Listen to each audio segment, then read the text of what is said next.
আপনারা ইতিপূর্বে অবশ্যই অবগত হয়েছেন, পৃথিবীর ইতিহাসে এই প্রথম যেখানে একটা প্রতিষ্ঠানে কর্মকর্তা কর্মচারীরা তাদের নিয়ন্ত্রণকারী সংস্থার সীমাহীন দুর্নীতি রাজত্বের বিরুদ্ধে ওই প্রতিষ্ঠানের শতভাগ কর্মকর্তা কর্মচারী আজকে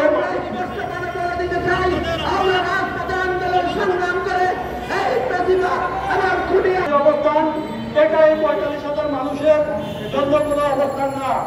এই অবস্থান হচ্ছে দেশের ১৪ কোটি মানুষের নিরবিচ্ছিন্ন বিদ্যুৎ সরবরাহ নিশ্চিত করা, ১৪ কোটি মানুষের যাতে মানসম্মত বিদ্যুৎ সেবা পায় তার বিরুদ্ধে আজকে আমরা এই ৪৫,০০০ কর্মকর্তা কর্মচারী যারা এত বছর আমাদের নিয়ন্ত্রণকারী সংস্থা বিগত ৪৭ বছর যাবৎ দুর্নীতির মাধ্যমে একটা একতন্ত্রের মাধ্যমে নায়ন করে আমাদেরকে দমিয়ে রেখেছে, পক্ষান্তরে দেশের সাধারণ মানুষ বিদ্যুৎ সেবা নিরবিচ্ছিন্ন বিদ্যুৎ সেবা থেকে বঞ্চিত হয়েছে। আপনারা জানেন, অনেকেই বলেন পল্লী বিদ্যুতের গ্রাম অঞ্চলে আকাশে মেঘ হলে পল্লী বিদ্যুতের বিদ্যুৎ থাকে না, এটা শতভাগ সত্য কথা। আপনারা দেখেছেন মিটারে রিডিং দিয়ে কি ধরনের অভিযোগ হয়, শতভাগ সত্য কথা। কিন্তু দুর্ভাগ্যজনক হলো এর আড়ালে যারা আছে, এর আড়ালে যারা তরকারি করে সেই পল্লী বিদ্যুতের তাদের জন্য না, কিন্তু আমরা যারা মাঠে কর্মরত আছি কাজ করি তাদের কাছে মানুষ, কিন্তু এর পিছনে কোটি কোটি টাকার দুর্নীতির আশ্রয় যারা করেছে লোক কোয়ালিটির মালামাল নিম্ন কোয়ালিটির মালামাল ক্রয় করে তাদেরকে কেউ চিনে না। আমরা স্পষ্ট করতে চাই, যদি এটা বলে আমাদের আজকের অবস্থান এই দুর্নীতিবাজদের বিরুদ্ধে। বাংলাদেশের থেকে ব্রিটিশ শাসন দূর হয়েছে, বাংলাদেশ স্বাধীনতা পেয়েছে, একটা একতন্ত্র দূর হয়েছে, কিন্তু বাংলাদেশের এই ৪৫,০০০ মানুষ যারা ১৪ কোটি মানুষকে বিদ্যুৎ সেবা দেয় তারা আজকেও পরাধীন।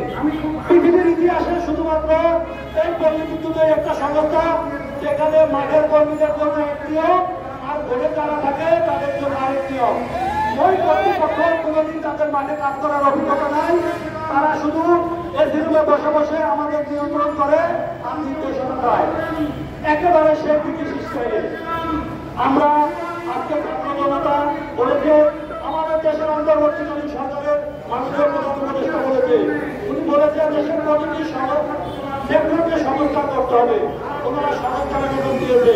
কিন্তু আপনারা জানেন, জেনে অবাক হবেন, আমাদের এই আন্দোলন বিগত জানুয়ারি মাস থেকে এই আন্দোলনের কারণে তৎকালীন সময় আমাদেরকে সরকার বিরোধী আশা দিয়ে সেই মার্চ এপ্রিল মাসে আমাদেরকে অনেকটা মার্কেট করেছে, অনেকটা চাকরিচ্যুত করেছে ওই স্বৈরাচার আইনজীবী দুষ্কৃতিকারী। আজকে আমরা একমাত্র যারা চাকরি করা অবস্থায় দুর্নীতির বিরুদ্ধে কথা বলেছি। আমি স্পষ্ট জানাতে চাই, আজকে যেখানে ছাত্র জনতা দেশের অন্তর্বর্তীকালীন সরকার দেশ সংস্কারের উদ্যোগ নিয়েছে, সেখানে ইতিমধ্যে আমাদের জাতির যুক্তিকতা তারা অনুধাবন করে ইতিমধ্যে বিদ্যুৎ বিভাগ থেকে একটি নিরপেক্ষ কমিটি হয়েছে, কিন্তু বর্তমান বোর্ডের কর্তৃপক্ষ সেই বোর্ডে বিদ্যুৎ বিভাগের সেই মিটিং অনুপস্থিত থাকা এবং পরবর্তীতে তারা চাপ জানিয়ে দিয়েছে তারা অন্তর্বর্তীকালীন সরকারের যে উদ্যোগ সংস্কার রিফর্ম এটা তারা মানে না। কত বড় সাহস আছে! আজকে সরকার যেখানে সংস্কারের উদ্যোগ নিয়েছে, বিদ্যুৎ বিভাগ কমিটি করেছে, আমাদের কমিটির সমিতির পক্ষ থেকে আমরা কমিটিতে উপস্থিত হলে তারা স্পষ্ট বিদ্যুৎ বিভাগের কমিটিকে জানিয়ে দিয়েছে তারা সংস্কারের এই সংস্কার তারা মানে না, তারা বিদ্যমান চালানো বজায় রাখতে চায়। আমরা জানতে চাই তাদের এই সাহস শক্তি কোথা থেকে আসে।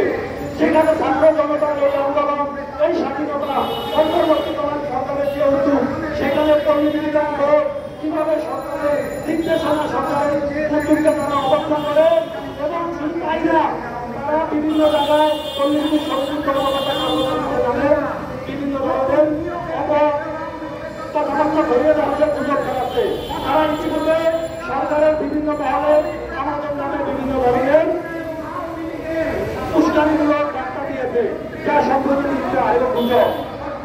আমরা বলতে চাই, এই দুর্নীতিবান প্রতিষ্ঠানে যারা এতদিন শত শত কোটি টাকা দুর্নীতি করেছে, নির্মাণের করে সরকারের কাছে আমাদের অনুরোধ আসছে একটি নিরপেক্ষ কমিশন গঠন করে এই সকল দুর্নীতিবাদদের আইনের আওতায় আনতে হবে। এটা হচ্ছে আমাদের দাবি। বিধান সিস্টেমকে সংস্কারের জন্য আমরা গত 1 বছর থেকে আন্দোলন করে যাচ্ছি। আমাদের যে 2 দফা প্রাণের দাবি, আমাদের দাবি মানে 14 কোটি মানুষের ভাগ্যের সাথে নির্ভরশীল। এই 2 দফা দাবি বাস্তবায়ন হলে পল্লী বিদ্যুৎ বোর্ড, পল্লী বিদ্যুৎ সমিতি যদি সংস্কার হয়, অর্থাৎ একীভূতকরণ সহ অভিযোগ চাকরি বাস্তবায়ন এবং সকল চুক্তিভিত্তিক এবং অনিয়মিতদের চাকরি নিয়মিতকরণ, এই 2 দফা দাবি বাস্তবায়ন হলে আমি গ্যারান্টি দিয়ে বলতে পারি বাংলাদেশে অন্যান্য বিদ্যুৎ বিতরণকারী সংস্থাগুলি যেভাবে নিরপেক্ষ বিদ্যুৎ এবং সুন্দর সিস্টেমের মাধ্যমে পরিচালিত হয়, সেই বিদ্যুৎ কার্যক্রমে যেখানে আমরা দেশের 80% মানুষকে বিদ্যুৎ দেই, এই সিস্টেমও ঠিক সেরকম সিস্টেম হবে। আপনারা দেখেছেন শহর অঞ্চলে বিদ্যুৎ যায় না, বিভিন্ন জায়গায় ডিপিডিসি তাদের বিদ্যুৎ যায় না ঝড় বৃষ্টি হলে, কিন্তু পল্লী বিদ্যুতের বিদ্যুৎ কিন্তু আকাশে মেঘলি চলে যায়। এর কারণ একটাই, পল্লী বিদ্যুৎ বোর্ড বিগত সময়ে দুর্নীতির মাধ্যমে 3 বছরের কোয়ালিটি মানবল ক্রয় করতে নন স্ট্যান্ডার্ড মান নির্মাণ করেছে, যার ভোগান্তি সাধারণ মানুষ পাচ্ছে এবং আমরা যারা মাঠ পর্যায়ে কাজ করছি মানুষ আমাদেরকে দোষারোপ করছে। আজকে মিটারের খুচরো বিল এই ধরনের অনেক নিউজ গত কয়েকদিন আপনারা দেখেছেন। কোটি কোটি টাকা তারা টেন্ডারবাজি করে দীর্ঘমানের মানবল ক্রয় করে নিজস্ব আত্মীয় স্বজনের প্রতিষ্ঠানকে তারা দিয়েছে, বিভিন্ন ইঞ্জিনিয়ারকে তারা দিয়েছে। এর বিচার আমরা চাই। একটা নিরপেক্ষ কমিশন হবে, দুর্নীতির বিরুদ্ধে পল্লী বিদ্যুৎ করে সে নিরপেক্ষ কমিশনের মাধ্যমে দুর্নীতি বাঁধে। সেখানে যদি আমাদেরও কোনো সংশ্লিষ্টতা থাকে, আমরা গ্যারান্টি দিয়ে বলতেছি আমরা তার জন্য প্রস্তুত। প্রিয় সাংবাদিক ভাইরা, আমি আপনাদের কাছে একটাই অনুরোধ করবো, আপনারা সঠিক তথ্যটা সব জায়গায় প্রচার করুন। এই পল্লী বিদ্যুৎটা বোর্ডের তারা এই পল্লী বিদ্যুৎ সমিতির 45,000 মানুষ আজকে নির্যাতিত নিপীড়িত। আমাদের প্রাণের 2 দফা দাবি, একই প্রতিষ্ঠানে আলাদা কোনো সার্ভিস কোড থাকতে পারবে না। এটা শুধু বাংলাদেশ না, বিশ্বের কোথাও নাই। একই প্রতিষ্ঠানে আমরা চাকরি করি, মহাদণ্ডের জন্য অর্থাৎ পল্লী বিদ্যুৎ বোর্ডের জন্য এক নিয়ম, আমরা যারা মাঠে কাজ করি আমাদের জন্য এক নিয়ম। অথচ অন্যান্য সংস্থাগুলিতে দেখেন যারা মাঠ পর্যায়ে কাজ করে তারাই একটা সময় তাদের অভিজ্ঞতা, যাদের অভিজ্ঞতা সম্পন্ন লোক উচ্চ পর্যায়ে যাওয়ার সুযোগ থাকে। এটাই তো স্বাধীনতা। যোগ্যতা অনুযায়ী সবাই তার সর্বোচ্চ স্থানে যাতে যেতে পারে। অথচ পল্লী বিদ্যুৎ করে চাকরির শুরু থেকে তারা এসিরুমে বোর্ডে চাকরি করে, তারাই একটা নয়, তারাই প্রকৌশলী হয়, তারাই চিফ ইঞ্জিনিয়ার হয়, তারাই মেম্বার হয়, সকল কিছু তারা হয়। অথচ আমাদের জন্য চাকরি শুরু থেকে শেষ পর্যন্ত মাঠেই আমাদের অবস্থান, সেখানেও আমাদের দুঃখ নাই। আমরা চাই এই সিস্টেম সংস্কার। গ্রাহক সেবা মান উন্নয়নের জন্য যা করা লাগে তাই করতে হবে। আজকে এই মানববন্ধনের মাধ্যমে আমরা জানাতে চাই, বিদ্যুৎ বিভাগ থেকে যে নিরপেক্ষ কমিটি গঠন হয়েছে, বিদ্যুৎ বিভাগ এখানে সর্বোচ্চ আন্তরিক থাকা সত্ত্বেও পল্লী বিদ্যুৎ বোর্ডের কিছু ক্ষমতাশালী দুষ্কৃতিকারী আছে, যারা বিভিন্ন ধরনের তারা ক্ষমতার অপব্যবহার করে বিদ্যুৎ বিভাগকে তারা এই কার্যক্রমে আগাতে দিচ্ছে না। ইতিপূর্বে কয়েকটি বিদ্যুৎ বিভাগের এই বিভাগ সংস্কারের বার্তা সভা অনুষ্ঠিত হলেও কমিটির পল্লী বিদ্যুৎ বোর্ড স্পষ্ট জানিয়ে দিয়েছে তারা সংস্কারের প্রস্তাব রাজি না। আমি এই ছাত্র সমাজের কাছে, সাধারণ মানুষের কাছে, সরকারের কাছে, সাংবাদিক ভাইদের কাছে অনুরোধ করি, এই পল্লী বিদ্যুৎ বোর্ডের দুর্নীতিবাজ থাকে ছাত্র জনতার চেয়েও বেশি শক্তিশালী, সরকারের চেয়েও বেশি শক্তিশালী। আমরা তো বেশি কিছু চাই নাই, সরকারের যে উদ্যোগ সেই উদ্যোগ বাস্তবায়ন চাই আমরা। আপনারা জানেন আমাদের সিস্টেমে অনেক সহকর্মী আছে যারা চুক্তিভিত্তিক অনিয়মিত নিয়োজিত, তারা কিন্তু এই সিস্টেমে আজীবন তাদের দরকার হবে। একজন লাইনম্যান বলেন, একজন মিটার রিডার বলেন, বিলিং সহকারী বলেন, তাদের অনেকে চাকরি নিয়মিত, অনেকে চাকরি অনিয়মিত, অনেকে চুক্তিভিত্তিক। আমার কথা হচ্ছে যেই লোকগুলি সিস্টেমে আজীবন দরকার হবে। যদি এরকম হয়তো 1 বছর, 2 বছর, 10 বছর পর চাকরি দরকার নাই, সেটা আলাদা। যেই মানুষগুলিকে সিস্টেমে আজীবন দরকার হবে তাদের চাকরি কেন চুক্তিভিত্তিক থাকবে, তাদের চাকরি কেন অনিয়মিত থাকবে?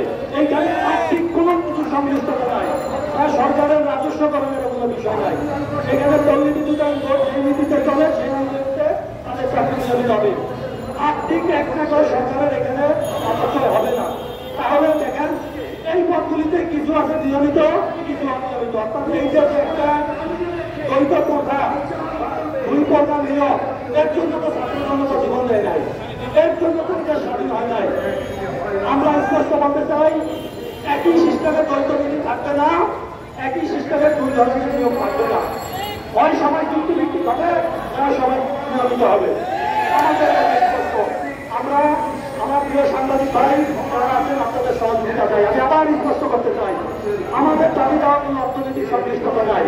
আমাদের দাবি দেওয়া ওই 45,000 কর্মকর্তা কর্মচারী হয়তো সামান্য বেনিফিট হবে, তবে সেটার আর্থিক খরচ হবে না সরকারের। কিন্তু 14 কোটি মানুষকে আমরা যারা বিদ্যুৎ দেয়, 14 কোটি মানুষের সাথে আমরা যারা গ্রামগঞ্জে মিশে থাকি সবসময়, আমার লাইনম্যান ভাইয়ের জীবন দেয় লোকভাবে স্বল্পতার কারণে কাজ করতে পারে না। এখন পর্যন্ত প্রায় 1000 লাইন গ্রু এই পল্লীতে বিদ্যুৎ তাদের কাজ করতে গিয়ে তারা শহীদ হয়েছে। এই যে লোকবলের ব্যাপক ঘাটতি, যানবাহনের ঘাটতি, অথচ পল্লী বিদ্যুৎ বোর্ডের কোনো মাথা ব্যথা নাই, কারণ তারা জানে তাদের কাজ করতে কোনো কাজ করা লাগবে না। তারা শুধু রাজত্ব করবে, শোষণ করবে, বসে বসে অর্ডার করবে। আমরা এই যৌথনীতি, এই রাজত্বের অবসান চাই। স্বাধীন বাংলাদেশে অন্যান্য বিদ্যুৎ বিতরণকারী সংস্থাগুলিকে এইভাবে করে পল্লী বিদ্যুতায়ন সিস্টেমও সেইভাবে চলবে, এটি আমাদের চাওয়া।